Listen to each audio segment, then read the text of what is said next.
Square theta plus cot square theta, इसका मान क्या होगा? जल्दी से जवाब दीजिएगा, करिए। देखिए इस सवाल को आप बेसिक से भी कर सकते हैं, ये अपने आप में एक फॉर्मूला दिखाई दे रहा है, ये भी अपने आप एक फॉर्मूला दिखाई दे रहा है, तो ये फॉर्मूला लगा लो, हो जाएगा मेरे प्यारे भाई। इस सवाल को आप बेसिक से भी कर सकते हैं, कोई परेशानी नहीं है, और इस सवाल को आप वैल्यू पुटिंग से भी कर सकते हैं। आप बोलोगे सर कैसे? भाई ये फॉर्मूला ही तो है, थ्योरम ही तो है, ये बराबर कुछ ना कुछ आता होगा फिक्स वैल्यू। भाई ये कुछ ना कुछ आता होगा फिक्स वैल्यू, आपसे पूछा भाई ये बताओ क्या है, इसका मान कुछ ना कुछ है, और ये आपके सामने चार ऑप्शन बना के दे दिए, इनमें एक ही ऑप्शन सही है, तो ये एक प्रकार की थ्योरम है, जहां भी बराबर का साइन आएगा, बिना इफ नहीं है मेरे दोस्तों, ठीक है भाई, तो वो थ्योरम है, तो आप अपनी मर्जी से कुछ भी मान रख सकते हो थीटा का। देखो 0-90 नहीं रख सकते, 0-90 पे टेन और कॉट प्रॉब्लम करेगा, तो यहाँ थीटा को 45 डिग्री आप पुट कर लो। बेसिक से ऐसा सवाल मैं पहली शीट में बता चुका हूं, अब दोबारा नहीं बताऊंगा। थीटा को 45 डिग्री पुट कर लेंगे कि 45 पे सारे ऑप्शन भी अलग अलग आएंगे, मैच नहीं होगा, ऑप्शन भी अलग अलग होने चाहिए। 45 रखोगे तो tan 45 1, sin 45 होता है 1/√2 का स्क्वायर 1/2 अपॉन tan 45 1 cot 45 1 1 + 1 2 2 4, तो 1 - 1/2 1/2 आएगा, 1/2 को 4 से भाग देंगे 1/8 आ गया। जब मैंने थीटा को 45 डिग्री रखा मेरे प्यारे भी, थीटा को 45 डिग्री पुट करा, तो ये जो सवाल आपके सामने दिया है इसकी वैल्यू 1/8 आई है। थीटा को 45 डिग्री रखने पर जो सवाल आपसे पूछा उसका मान 1/8 आया है, तो आंसर भी ऐसा ऑप्शन होना चाहिए जो थीटा 45 रखने पर 1/8 आता हो। ये तो नहीं आएगा, क्योंकि cos 45 होता है, cosec 45 होता है, रूट तो ये नहीं आएगा 1/8, क्योंकि एक से छोटा होता ही नहीं cosec और sec, ये भी नहीं आएगा। अगर मैं थीटा 45 मानूंगा तो cos 45 होता है 1/√2, 1/√2 की पावर 4 करेंगे तो ये 1/4 आएगा, ये भी नहीं है, ये भी नहीं है। केवल यही एक ऐसा ऑप्शन है क्योंकि sin 45 होता है 1/√2, और 1/√2 की पावर 6 करेंगे तो भाई 2 का क्यूब 1/8 आएगा मेरे प्यारे भाई, यानी कि ये ऑप्शन इसका सही होगा। केवल एक ही ऑप्शन ऐसा है जो थीटा 45 करने पर 1/8 बन रहा है, सी यही आंसर होगा। तो ये भी मेरे दोस्तों सवाल को करने का एक तरीका है और बेहतरीन तरीका है। बेसिक से ये फॉर्मूला है, मैंने आपको लिखवाया है tan square theta into sin square theta, ये फॉर्मूला है tan theta plus cot theta का whole square, sec square theta into cosec square theta, दोनों फॉर्मूला लिखो, मैंने लिखवा दिए हैं आपको, पढ़ते क्यों नहीं हो यार घर से जाके। वैल्यू पुटिंग हर सवाल में लग सकता है, हर थ्योरम में लग सकता है, लेकिन मेरे दोस्तों वैल्यू पुटिंग जिस सवाल में डायरेक्टली आपको फॉर्मूला दिखाई दे रहे हैं, बहुत लेंथी सवाल नहीं है, वहां बेसिक से ही करेंगे मेरे प्यारे भाई। आगे चलेगा, सवाल नंबर 20 को मैं बाद में बताऊंगा मेरे प्यारे भाई, हम चलेंगे आगे 21वां ये करेंगे मेरे दोस्तों। 21वां क्वेश्चन, 20 को बाद में समझाऊंगा, ये वाला करिए जल्दी से।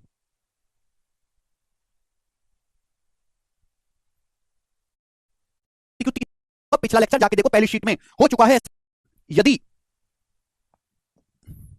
इफ यदि 1 + sin alpha * 1 + sin beta * 1 + sin gamma बराबर 1 - sin alpha 1 - sin beta 1 - sin gamma है, then value of each side की वैल्यू क्या है? ये कोई ट्रिग्नोमेट्री की थ्योरम नहीं है, यहां एक कंडीशन है, यदि ये दोनों आपस में बराबर हैं तो हर साइड की वैल्यू क्या होगी?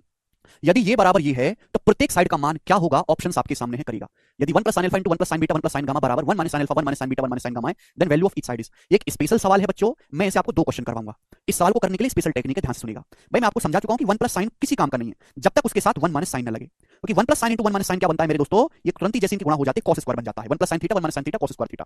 तो ये दोनों बराबर है, आपसे पूछा कि ये दोनों बराबर है तो किसके बराबर है ये दोनों भी? तो ध्यान सुनिएगा, मैंने मान लिया मेरे प्यारे भी कि ये जो है,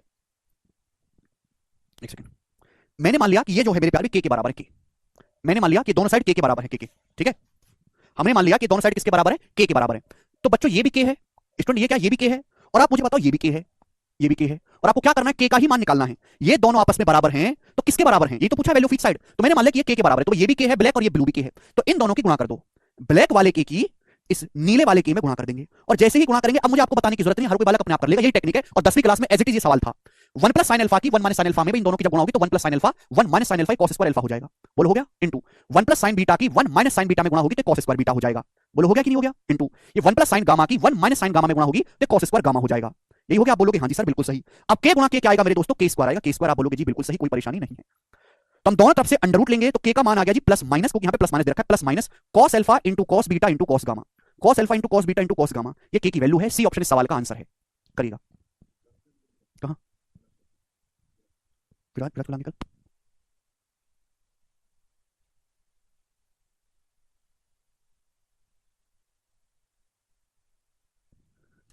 चलो, तो के बराबर है plus minus cos alpha cos beta cos gamma, ठीक है भाई। इसका सेकंड मेथड क्या है? नहीं इसका सेकंड मेथड नहीं, ये एक अकेला मेथड है और आपको ऐसे ही करना है। सवाल देखने में केवल बड़ा लग रहा है लेकिन करने में बहुत आसान है। अब जैसे मैं आपसे एक सवाल और पूछता हूं, ये वाला बताइएगा, 22वां क्वेश्चन करो, ये बनेगा बिल्कुल इसी पे सवाल, इसको कुछ करके बताइएगा। अरे के में गुणा कर देंगे दीपक, के स्क्वायर तो आएगा। 1 + cos alpha 1 - sin beta 1 + cos gamma 1 - sin delta बराबर 1 - cos alpha 1 + sin beta 1 - cos gamma 1 + sin delta है, ये दोनों बराबर है। Then value of each term की वैल्यू क्या है आपसे पूछा गया है, जवाब दीजिएगा इस सवाल का क्या आंसर है, फटाफट करो।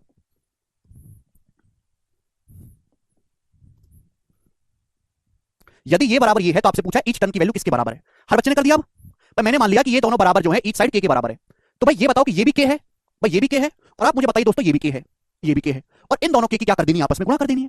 अब जैसे ही आप इन दोनों के की गुणा करोगे, दोनों टर्म की गुणा करोगे, ये के है और ये ब्लू वाला के है, तो के गुणा के स्क्वायर बन जाएगा, गुणा करने पर आएगा क्या, 1 plus cos alpha 1 minus cos alpha, sine square alpha आएगा, साइन स्क्वायर अल्फा इंटू, अब देखो आप ऑप्शन से चेक कर लो, साइन अल्फा आना चाहिए, कॉस अल्फा नहीं आएगा, सेक नहीं आएगा, साइन अल्फा आना चाहिए, 1 minus sign beta 1 plus sign beta क्या आएगा, कॉस स्क्वायर बीटा। तो बच्चों कॉस बीटा आना चाहिए, कॉस बीटा, साइन बीटा नहीं आना चाहिए, कॉस बीटा आना चाहिए, ये ऑप्शन है। आगे मुझे सॉल्व करने की जरूरत ही नहीं है, जब 3 ऑप्शन गलत हो गए तो चौथा ऑप्शन जो बचा वही सही है, बात खत्म।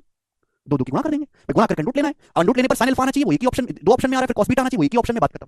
ऐसे करना, वो आगे पूरा लिखना, फिर अंडर रूट लेकर लिखना, लिखने का काम कम से कम करो। आप बोलोगे हाँ जी सर ऐसा सवाल हो जाएगा, अगला सवाल, अगला टाइप फेंक के मारिए दोस्तों आपके सामने, अगला टाइप 23 नंबर सवाल बनाओ जी, सवाल का क्या आंसर है, करो 23 नंबर बनाइए जल्दी से।